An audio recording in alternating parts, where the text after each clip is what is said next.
Nous avons 3 rendez-vous proposés dans la saison.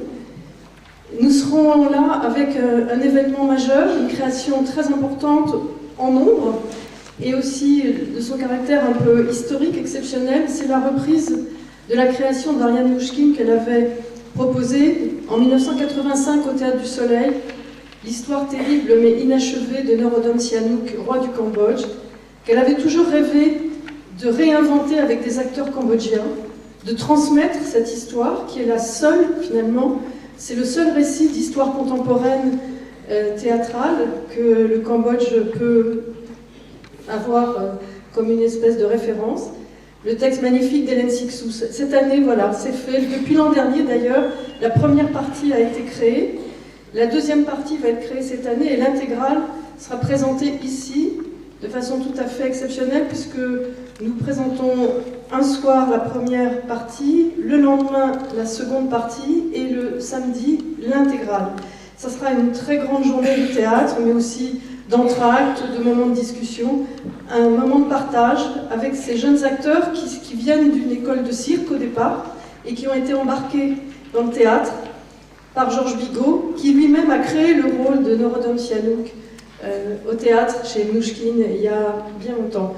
Voilà, c'est l'histoire d'une transmission, c'est l'histoire d'un relais qui se prend entre une génération d'acteurs français et une jeune génération d'acteurs cambodgiens. Et on est très heureux de partager cette expérience formidable ici à l'Union. Ils sont très nombreux, il y aura 25 oui. Comédiens. Et puis des musiciens, ce sont des circassiens, donc il y a un aspect aussi très physique.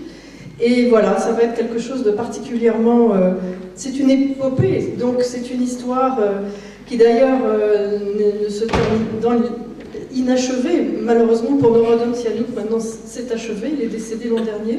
Et c'est aussi une façon de donner un petit coup de chapeau à Norodom Sihanouk, qui a été un des initiateurs du mouvement de la francophonie, avec Senghor et d'autres, et qui tenait beaucoup à ce rapport avec la France et avec la langue française.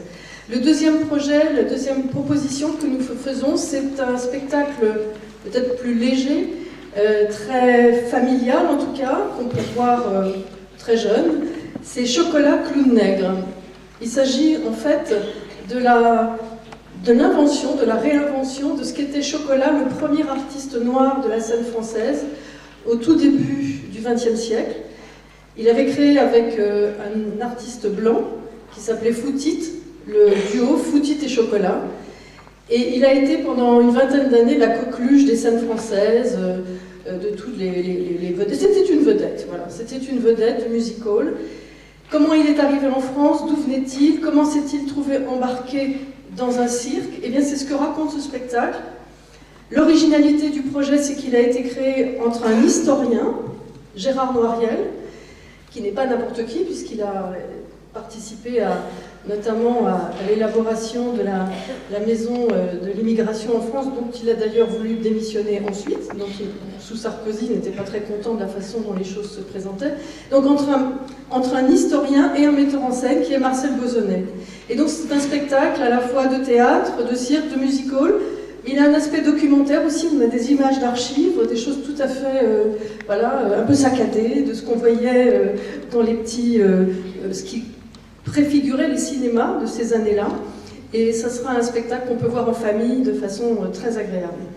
Et puis pour terminer, le dernier spectacle qu'on présente, c'est aussi une sorte d'hommage, puisqu'il aurait eu 100 ans cette année, Césaire, Aimé Césaire, que nous aimons tant, Cahier d'un retour au pays natal, une œuvre qui est devenue un grand classique de la littérature contemporaine, une œuvre qui est maintenant étudiée au lycée, et qui est fondatrice, on peut le dire, d'un mouvement littéraire, la négritude peut-être, mais en tout cas, peut-être aussi le surréalisme. Il avait été embarqué par Breton dans le surréalisme, il s'en est défendu ensuite.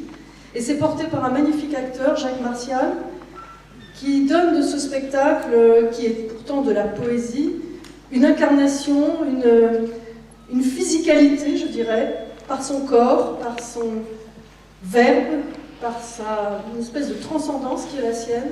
Et on passe un peu plus d'une heure en compagnie d'Aimé Césaire. On fait un voyage dans l'humanité, dans l'histoire de l'esclavage, mais pas du tout dans une sorte de revendication, beaucoup plus dans quelque chose qui a trait à la transformation des douleurs en une vision du monde, de l'humain, de la fraternité. Un très beau spectacle qui clôturera le Festival des Francophonies. Nous aurons d'autres rendez-vous qui seront au Bar des Auteurs et que vous trouverez dans le programme du Festival des Francophonies. Voilà.